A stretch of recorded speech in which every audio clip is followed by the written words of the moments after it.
NH66.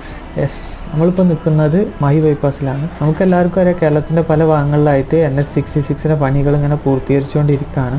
ഈ ഒരു NH66 വരുന്നതോട് കൂടിയിട്ടാണ് നമ്മളെ കേരളത്തിൽ ത്രൂ ഔട്ടായിട്ടൊരു നാഷണൽ ഹൈവേ വരുന്നത്. അടുത്ത വർഷം സ്റ്റാർട്ടിങ്ങോട് കൂടി ഈ ഒരു കംപ്ലീറ്റ് ഹൈവേയുടെ പണി പൂർത്തീകരിച്ച് ഓപ്പൺ ചെയ്ത് കൊടുക്കുന്നതാണ് ന്യൂസ് വരുന്നത്.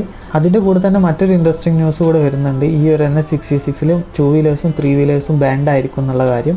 ഇതൊരു എക്സ്പ്രസ് ഹൈവേ ഒന്നല്ല, മാത്രമല്ല പല ഭാഗങ്ങളിലും സർവീസ് റോഡും പ്രോപ്പറായിട്ടില്ല, പ്രത്യേകിച്ച് ബ്രിഡ്ജും കാര്യങ്ങളൊക്കെ വരുന്നതുകൊണ്ട് തന്നെ ഈ ഒരു ഒപ്പീനിയനോട് എനിക്കത്ര യോജിപ്പില്ല.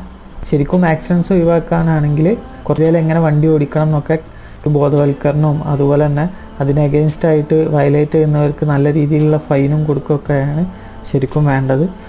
അപ്പോൾ ഈ ഒരു സംഭവത്തിൽ നിങ്ങളുടെ ഒപ്പീനിയൻ എന്താണെന്നുള്ളത് നിങ്ങൾ താഴെ കമൻറ്റ് ചെയ്യുക. അതുപോലെ തന്നെ ഈ ഒരു മഹി ബൈപ്പാസിലൊരു അടിപൊളി വീഡിയോ കാണണമെങ്കിൽ എന്ന ലിങ്ക് ചെക്ക് ചെയ്ത് നോക്കാവുന്നതാണ്.